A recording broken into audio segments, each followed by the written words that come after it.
A very good evening to one and all now. I'm Arpita from the IGCP group. Welcomes everyone to the webinar on the topic GDM and PIH dual disaster. Now, GDM, which is the gestational diabetes mellitus and pregnancy-induced hypertension, PIH, represents a dual disaster in maternal health, presenting significant risks during pregnancy. GDM, characterized by elevated blood sugar levels, and PIH, marked by high blood pressure, can lead to complications for both mother and baby if left unmanaged. Effective monitoring, early intervention, and comprehensive prenatal care are essential to mitigate the adverse effects of these conditions and ensure positive maternal and fetal outcome. Join us in this informative session, and we have none other than Dr. Bharti Kalra ma'am, who has done MD in gynecology. She is a consultant at the Bharti Hospital, Colonel from Haryana, to address the topic. Over to you, ma'am. Good evening, dear friends. You must be surprised that we are talking about GDM and PIH. Are we talking about twin sisters, which are affecting day in and day out to the gynecologist's life? Or the mothers who are the girls who are going to be mothers. So today we will be discuss about it, how these things, when they happen together, how they become disastrous. Is it a just dual disaster or multi-disaster? Means affecting not the present generation or the future generations. So for this topic to continue, we will take GDM, not only for pregnancy occurring, diabetes occurring during pregnancy, but it might be having earlier, means it could be just hyperglycemia in pregnancy, it might be pre-existing or happens to be diagnosed during pregnancy. And for PIH, not only for the pregnancy-induced hypertension or hypertensive disorders of pregnancy, means might be in the chronic hypertensive patient, the pregnancy has happened, or she has developed hypertension after the occurrence of pregnancy. So these terms will be interchangeable, means we will see all the effects of happening of diabetes and hypertension during pregnancy. So just to overview, the GDM is the diabetes diagnosed in second and third trimester of pregnancy, which was not clearly overt diabetes prior to gestation. That means it was not diagnosed prior to conception, or means pregnancy has not happened in a non-diabetic, or the other types of diabetes occurring throughout the pregnancy, such as type 1 diabetes.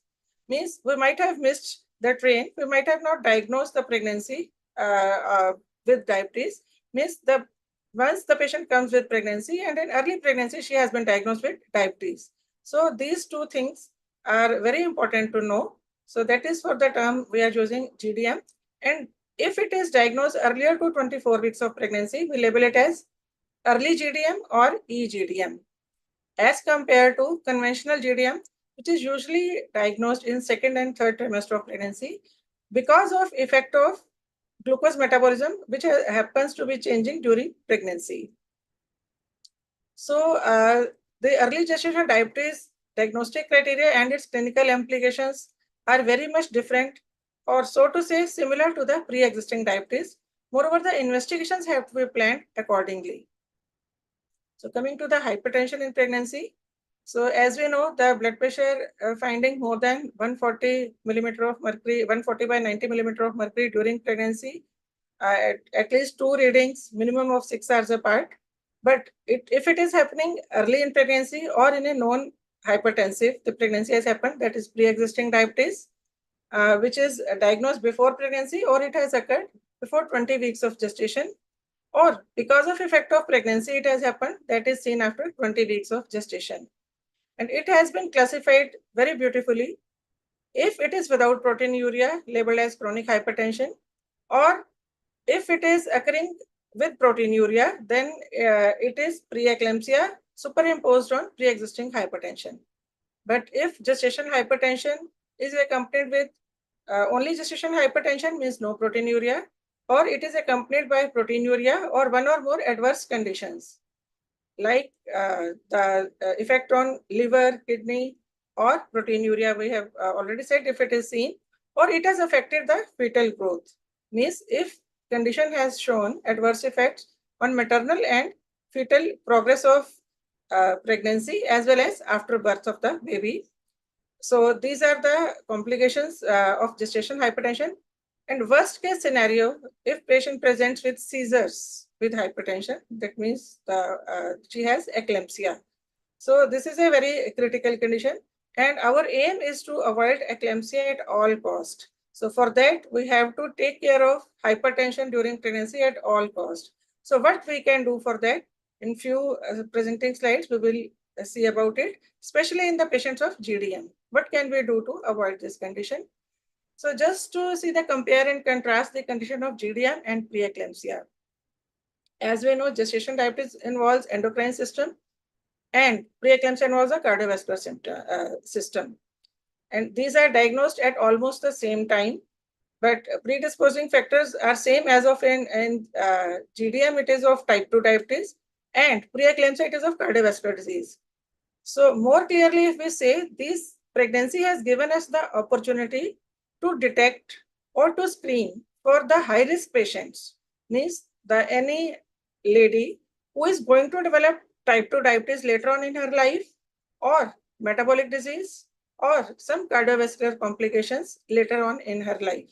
So these are the conditions which once diagnosed in pregnancy and managed well are able to prevent or the postpone of the occurrence of chronic non-communicable diseases.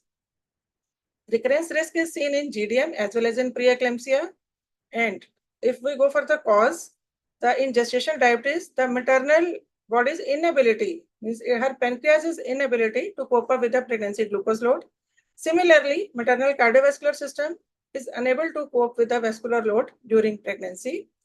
Both conditions can be screened and can be managed as early as possible during pregnancy.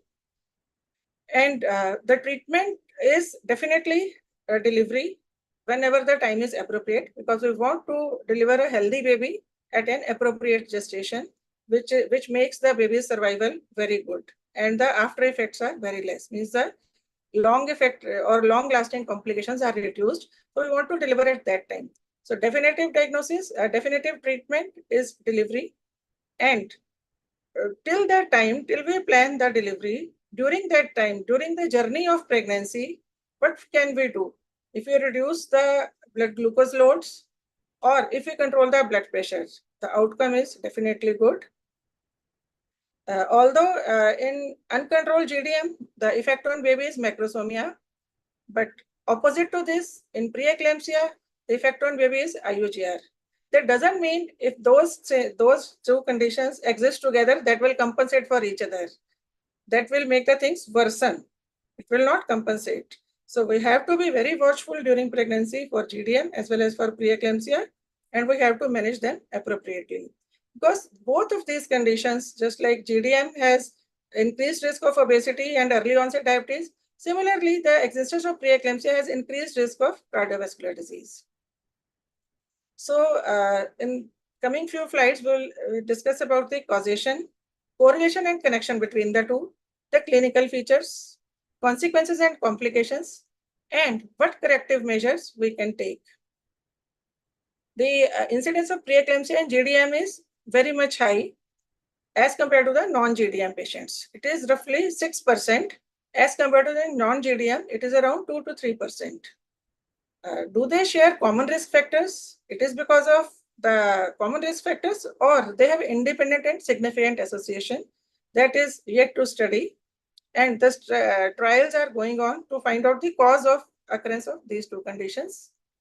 So HEPO studies have found that positive correlation between the blood glucose and preeclampsia, even after adjusting for the various factors. Several retrospective studies also support the association between GDM and PIH. And these two conditions have reciprocal relationship. If preeclampsia is there, there are more chances of GDM, and in GDM patients, more chances of preeclampsia. Moreover, there is bidirectional correlation also. If there is history of preeclampsia in first pregnancy, we should be more watchful about the screening for GDM. Very few studies have shown contradictory findings, means the negative correlation, but most of the studies have shown they have the positive correlation. We know pregnancy is a physiological state of insulin resistance. And pregnancy is a state in which may unmask the underlying tendency of insulin resistance and associated disorders like vasculopathy and dyslipidemia. That means those ladies who are prone to have clinical features of insulin resistance and later on GDM, their condition is unmasked by the diagnostic test for the GDM during pregnancy. So the pathophysiology in GDM leading to PIH may be because of the impaired trophoblastic invasion leading to spiral artery remodeling deficiency and increase in neutrophil levels and intravillous space occlusions. So these end products, when they are just block the vessels, so all these conditions lead to placental ischemia. Because of placental ischemia, the chemicals are released. FMS like tyrosine kinase, its level is increased, and platelet growth, the placental growth factors, its level decreases. So this imbalance causes vascular endothelial dysfunction. Moreover, the oxidative stress leads to the decreased nitric oxide levels and inflammation in GDM, increased level of tumor necrosis factor alpha and interleukin level 6. When these levels are increased, these also cause vascular endothelial dysfunction, and all these conditions lead to preeclampsia. So that means high blood pressure leading to uterine spiral artery remodeling deficiency means leading to placental ischemia. Trophoblastic inflammation leading to placental insufficiency. And all these two together lead to endothelial toxicity and leading to inflammatory cytokines and affecting the fetus. So fetal complications, fetal compromise is seen in these conditions when they occur together. So to say, this is a vicious cycle. Should we call it a vicious cycle or it is a virtuous opportunity? I think this virtuous opportunity is lacking in men's life.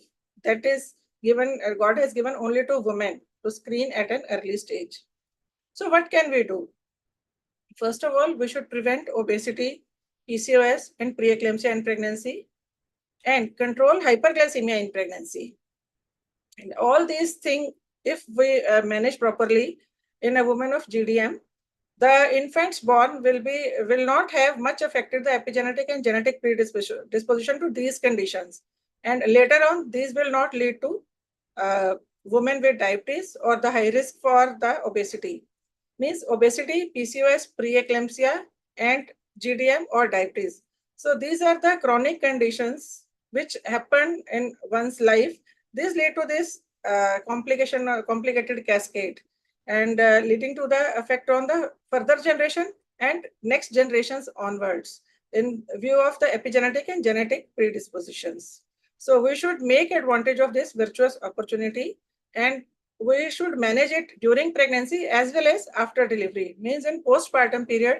And later on, once the patient is attached to you, she visits you for her next pregnancy or her other gynae problems, you should take advantage of this opportunity and make her life healthy and you should be helpful to her.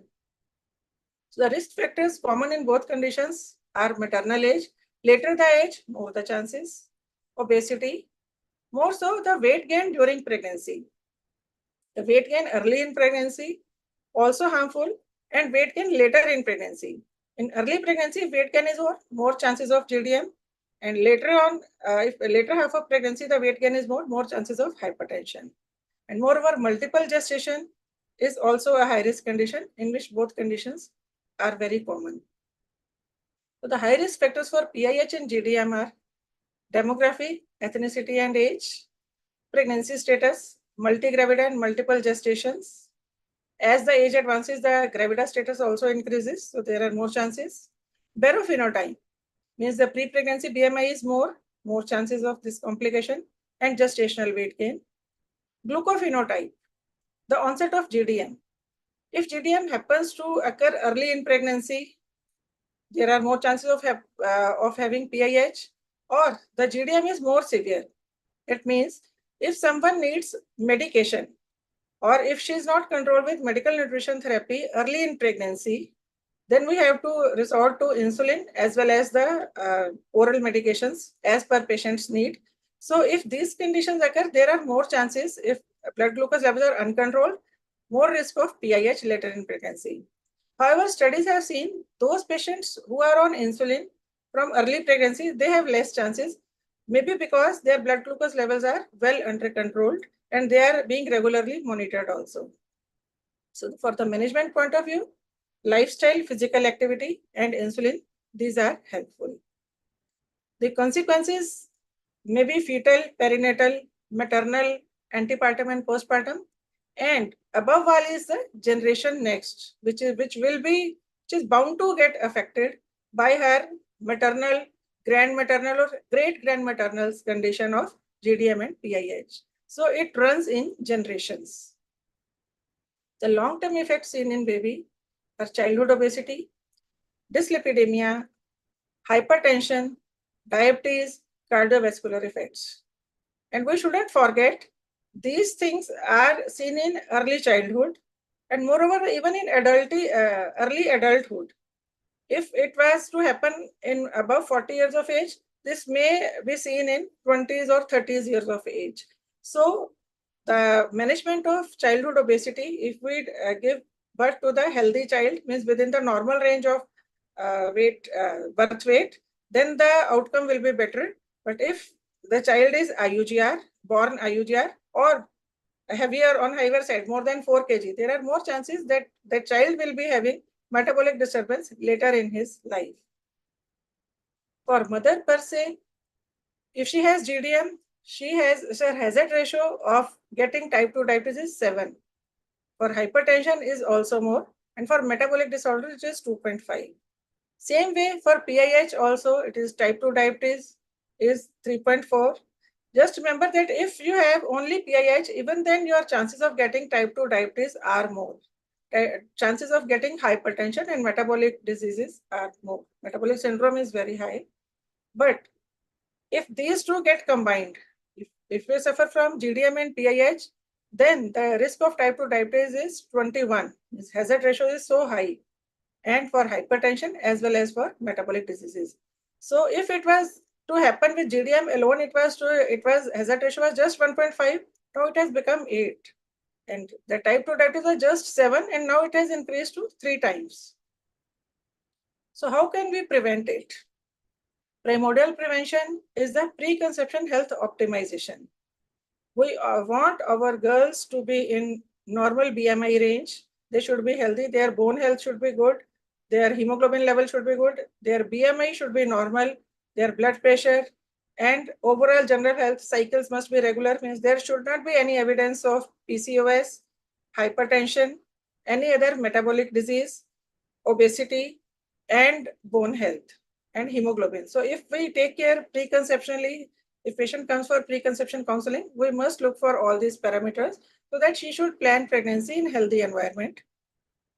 That is primordial prevention. And primary prevention is early screening for high risk factors. FMF scoring for PIH. The simplest one is the justosis score. If patient visits you for the first time, you do her justosis score. If score is more than 3 or more than 3, she comes in the category of high risk.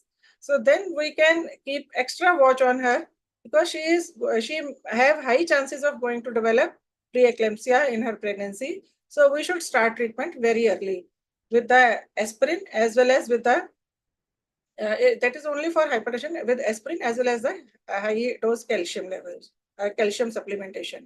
That is for the primary prevention for PIH.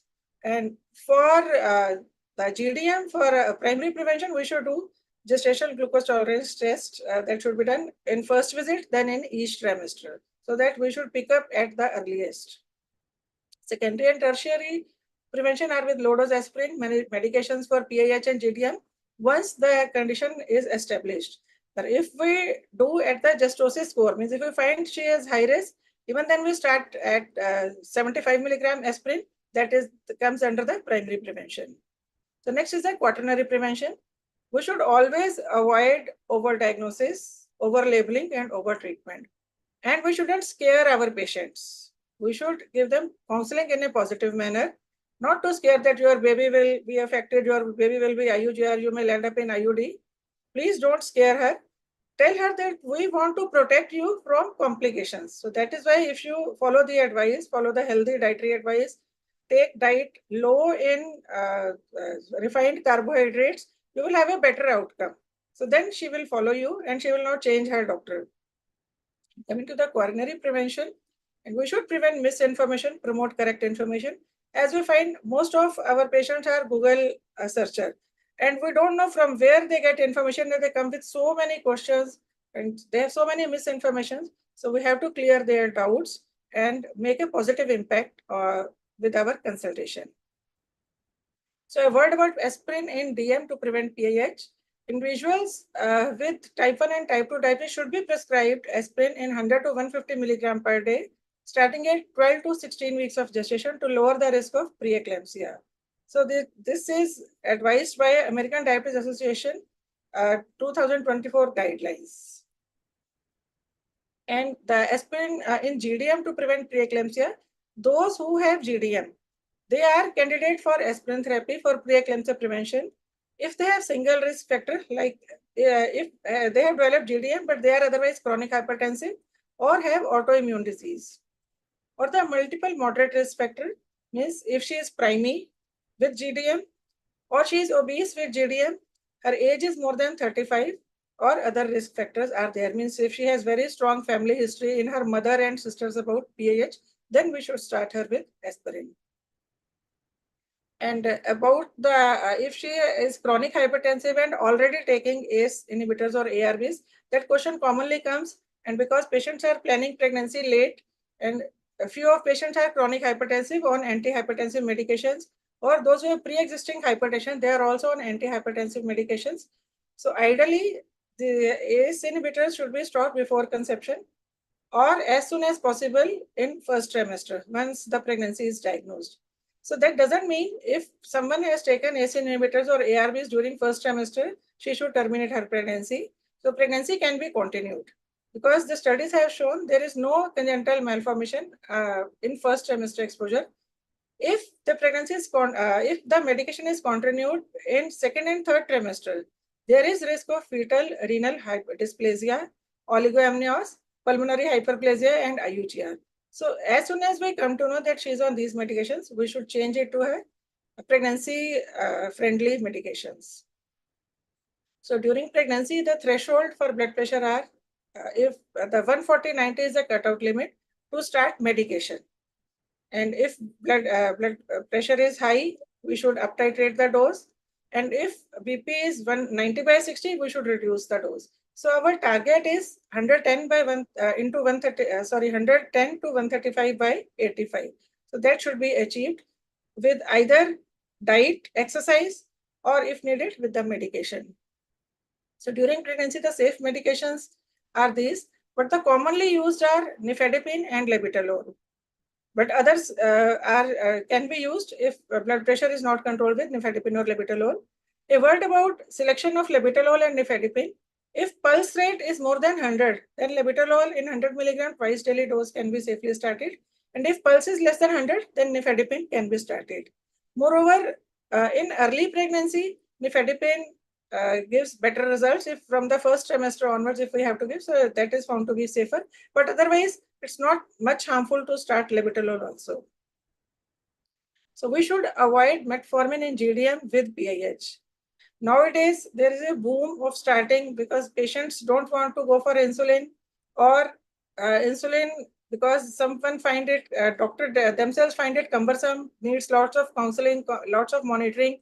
So patients and doctors alike, they want to start metformin during pregnancy. GDM is diagnosed or blood glucose levels are not very high in consent with the patient.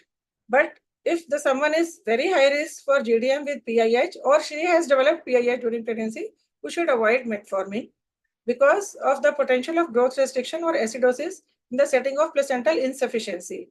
Because in earlier slide we have seen there are chances of placental insufficiency in GDM leading to PIH. So we shouldn't use it in hypertension or preeclampsia or those at risk of IUGR. So sometimes the patient is seen at 28 to 30 weeks and we find it that blood glucose are controlled, but baby is going into IUGR, then immediately shift the patient to insulin. So we have managed patient very well in pregnancy. Now she has delivered comfortably, baby's weight is average, and her postpartum blood glucose levels are okay, her BP is okay, well controlled, well managed, everyone is happy. But what happens afterwards? It's not the end of our journey. It's just a starting of our journey, lifelong journey. So what should we do? So it's a just simple reading like ABCD. So postpartum care after GDM, if we remember it like this, A for assessment, we should assess our patient status, how her pregnancy was going, how her status was before conception. So we have to manage accordingly. So if she was obese, we have to target her weight first. So we have to guide her for weight reduction. So we should assess whether she needed insulin. So how much dose she needs now, whether she was on hypertensive, does she still need any antihypertensive during lactation? So that is the assessment. And if she was GDM, so when should we do her next GTT to see whether she is still at risk of getting diabetes or not? So usually we tell them to get their GTT at 6 weeks of in postpartum, and we club it with the baby's immunization. So that patient has to visit once, and at that time she can get her GTT done. And then we can assess her risk for getting future diabetes. And then annually it can be repeated. So next is the breastfeeding. So we should take special time, and we should encourage our staff to tell our patients that they should continue breastfeeding at least for 1 year, as long as for 1 year, or even if they want to continue, they can continue, and try to keep their baby on exclusive breastfeeding till 6 months. So that will help control their blood glucose levels, their weight, and baby will not be at risk of getting diabetes. So sometimes they say mother-in-law or some family members say that she had diabetes during pregnancy, so that may not pass on to the baby because of breastfeeding. So we should clear their myths, and we should guide them properly for this. And next is the contraception. We don't want our patient to conceive again. Usually the patient has not recovered from her body has not recovered from the stress of previous pregnancy, and she comes with pregnancy test positive again. And now they want to continue pregnancy or they want termination. So that is a messy situation. So we should tell them contraception appropriate for them. If their blood pressure was very high, so OC pills, combined OC pills are not suggested to her, then progesterone only pills can be given for short time, and IUCD devices or injections, whatever is suitable to her, what is very convenient to her, they should be advised.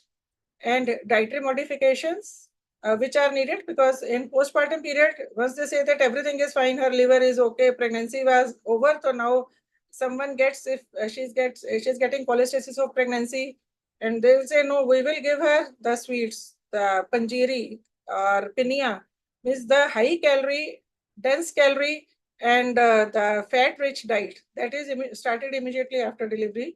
Even those who were on free, they were taking and no added sugar during pregnancy. They just get craving. They want to take sweets after delivery, that we have achieved our mission. So we should take a lot of sweets. So that kind of dietary modification must be recommended. And we should tell them the goal of losing weight. She should come to her pre-pregnancy weight or ideal BMI in 1 year of her delivery. So we should tell them the target, and we should help her achieve her targets by telling her about dietary modification and exercise, physical activity. The most of the times, if she has undergone cesarean or if she has delivered vaginally, after delivery in our area, they just give 6 weeks strict bed rest. After cesarean, they give 3 months strict bed rest. So that thing should be discouraged. Tell her to do her household work and go for physical activity.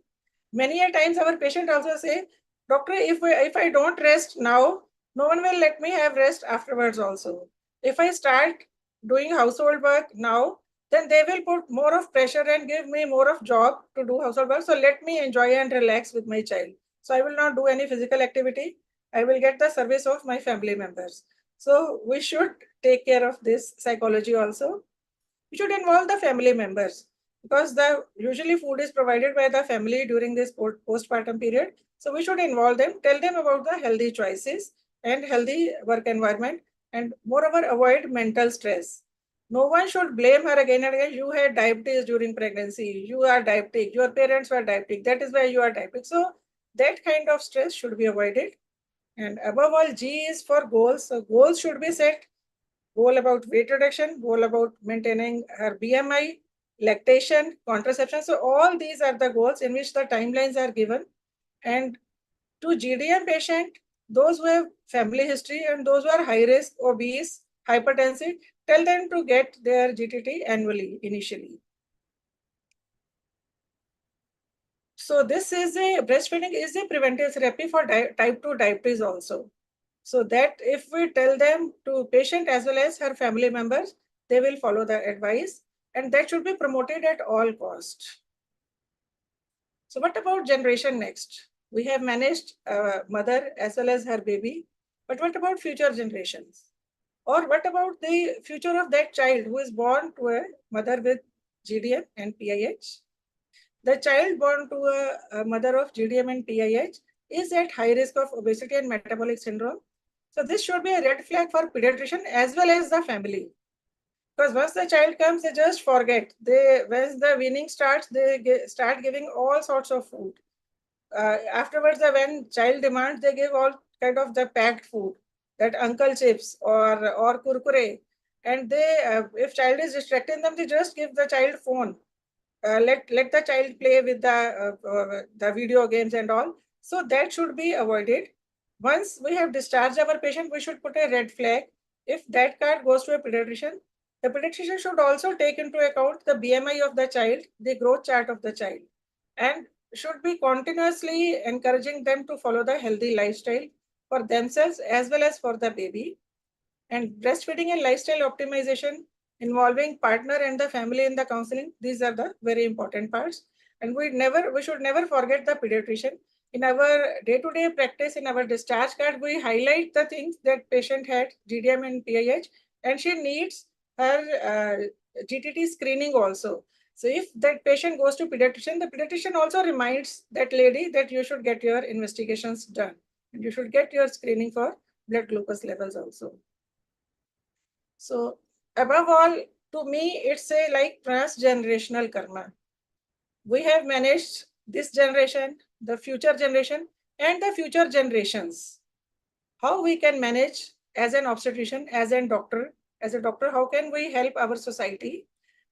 We can take into account this being a transgenerational karma. That means the effect of maternal health before, during, and after pregnancy that can have short-term and long-term outcome in the offspring and the coming future generations. As these three phases of a woman's life have, if the things go derail, this can be of multifactorial etiology, means if her blood glucose levels were not controlled, her blood pressure not controlled, pre-pregnancy BMI was very high, and weight gain during pregnancy was too much. I have seen patients gaining 20 to 25 kg, and we ask them, what did you do in pregnancy? Why should you have gained so much? Doctor, I like to eat sweets. I used to take half kg, 1 kg of jalebi or barfi, whatever I felt like. Today I had a patient, she was having craving for ice cubes. So whenever I open my fridge, I take 5 to 6 ice cubes each and every time. So that kind of cravings, and patient is unable to control these cravings. So these may lead to bad effects on her health and her developing fetus, and exposure to drugs and not breastfeeding her child. So if we take into account all these 5, 6 factors and we try to optimize them, the transgenerational karma will be good, and the outcome seen in our future generations, which will be of the cases of GDM as well as the PIH. So that should be our aim. So that is to be done. So from my side, the take-home message is screen for PIH in GDM and screen for GDM in PIH patients. Manage GDM and PIH optimally and ensure that GDM and PIH mother's baby is also cared for. So that means that involves all kind of doctors, maybe obstetrician, maybe general physician, maybe pediatrician, or maybe the SPM specialist who is going to the society. Moreover, the field worker with the government facility, if ASHA workers, ANMs, and doctors who are managing at PHC, if they take care of all these things, the future generations can be better, and they will thank us also for our efforts to save them from the non-communicable diseases. Thank you. Thank you, ma'am. Thank you so much. It was a very enlightening session. I hope the viewers have also enjoyed. So let me check what are the questions that have come from our viewers.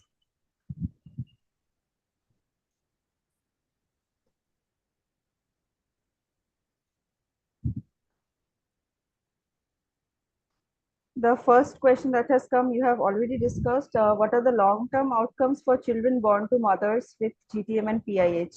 Ma'am, I know you have already discussed. Would you like to just briefly explain again? They are more at risk of obesity and metabolic diseases later in life. So you might have seen the IUGR baby born that gains a lot of weight after birth. वो families में दे say that अभी बड़ा कमजोर पैदा हुआ है, इसको हमने मोटा करना है, बाकी बच्चों के बराबर करना है. They make the child obese and the baby lands up in metabolic conditions. Means the childhood obesity is difficult to reverse, and that is just simply we can take care of child's dietary habits and physical activity. And metabolic disease means the child can have diabetes, hypertension, and this obesity is there. So these things happen very early in life. And moreover, the neurological symptoms is neurocognitive function that is also affected. The IQ may be affected with this. And sometimes these children are seen as hyperactive child or hyperactive and attention deficit disorder may be there in them. Right, ma'am. Thank you so much. This is another question. What are the diagnostic criteria for GDM and how does it differ in case of early pregnancy versus late pregnancy? We usually follow the DIPSY criteria in which we give the 75-gram glucose irrespective of meal. And after 2 hours, we check for blood glucose levels. During these 2 hours, she shouldn't go for heavy activity and she shouldn't do she shouldn't take any meal in between. Nothing eating in between and no heavy physical activity. Then after 2 hours, we check for blood glucose levels. If it is more than 140, it is taken as positive. Means, that is for GDM.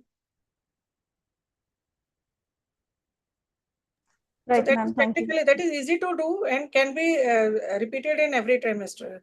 And afterwards also, after delivery, if we have to do, we'll take it in fasting state. In fasting state, 75-gram glucose is taken. And then after 2 hours, blood glucose levels is checked. So that is, if it is more than 140, that is positive. That is WHO criteria in non-pregnant state for diagnosing diabetes. Right. Okay, ma'am.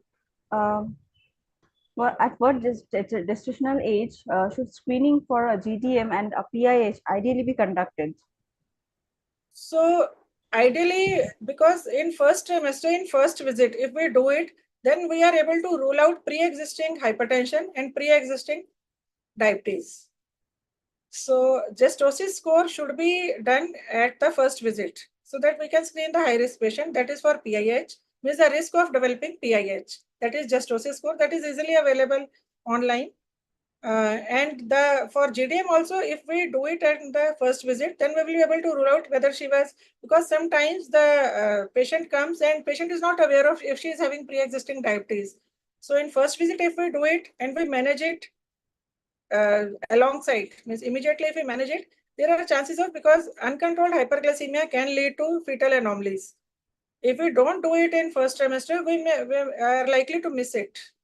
And this will be diagnosed later in 13, 14, 12, 13 week scan or later on in 18 to 20 week scan. So initially we should assess, first visit is very important in which we should assess patient holistically. Right, ma'am. There is another question related to the same, that many a times patients do come to us at a very late stage, and especially it happens in the rural areas or the township areas. So in that case, how to manage such cases? These are the very simple management, because BP is checked for every patient in every visit. And if we do GDM testing, we find it to be positive depending upon gestation. If she comes, means if she comes in second trimester and values are not very high, that is not in diabetes range, then we can give her trial for 2 to 3 weeks of medical nutrition therapy. Medical nutrition therapy means we tell her to avoid free sugars at all, and she should follow 6 meals pattern and regular physical activity. These are the details, but she should avoid the free carbohydrates, means she should avoid the sweets, as हम बोलते हैं juice, she should avoid juice and meetha mithai. Sometimes they take ruh afza and all these things. The pregnancy mein I was getting cravings, so I was taking. So if she avoids all these things for 2 weeks and her blood glucose levels come to normal range, then it's fine. Then she will continue with the dietary control. If it is not controlled, then with dietary advice, we have to start medication. So that depends upon her blood glucose levels, her gestation at which she has come. If she has come in third trimester and there is very less time saved with us, that suppose she comes at 32 weeks and her blood glucose levels are around 200, then we have to start insulin immediately and tell her the risks of the uncontrolled hyperglycemia, because there are chances of her getting early delivery, leaking, pregnancy complications, risk of IUD or risk of macrosomia, hydramnios. All these pregnancy complications risks are there. So the screening will remain the same as we do in any visit, even if in the first visit, whatever the gestation may be. Okay, ma'am. Thank you so much for the answer. Let me check what are the other questions that have come. What are the most significant risk factor for developing GDM and PIH? Significant risk factor for GDM, for GDM GDM and PIH patients. and PIH, yes. So the if she is already GDM, then if she has GDM early in pregnancy, blood glucose level were uncontrolled, that means the placental pathology because of high blood glucose levels are there. So she is bound to get PIH, which may be diagnosed after 20 weeks of gestation. So the early GDM needing medication, that is a high risk for, and the other risk factors are there: obesity, multiple pregnancy, multigravida, and advancing age. If these, the risk factors which are common in both the conditions, if these are present and GDM has occurred early, then there are more chances of getting PIH. And if she is already PIH and she is gaining weight very rapidly, gestational weight gain is very high, then she is more at risk of getting GDM during pregnancy. Right, ma'am. Thank you, ma'am. Thank you so much. So these were all the questions for today. I would like to thank you, ma'am, for answering all the questions so nicely and explaining them thoroughly. And of course, thanks to all the audiences for attending our session and making it a successful one. Ma'am, any take-home message? That I want that everyone, means any kind of doctor, those who are in medical field or those who are attending all the generation, at least for women.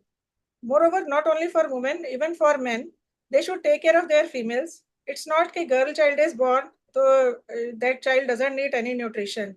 So healthy nutrition, healthy education, that is a right of any boy as well as for the girls. So that should be given. And moreover, the growth should be monitored and regular monitoring should be there. Means if they need the going to pediatrician, they should go, and doctor should be sensitive to their needs. If they find that child is gaining weight, maybe a boy, maybe a girl, that should be pointed out and motivate them to reduce weight to come into the normal BMI. So that when the patient comes for preconception counseling, the four things are very important. If she has normal BMI, her blood glucose levels are normal and her blood pressure is normal. And another thing is she is eating healthy and having healthy life. So if these four things are okay, then there are chances that her pregnancy will be a healthy pregnancy and outcome will be good for her. Right. Thank you, ma'am. Thank you so much for the beautiful message. With that note, we would like to conclude our session for today. Thank you so much, ma'am, for giving us a precious time. Thank Thanks you. to all the audiences. We are taking a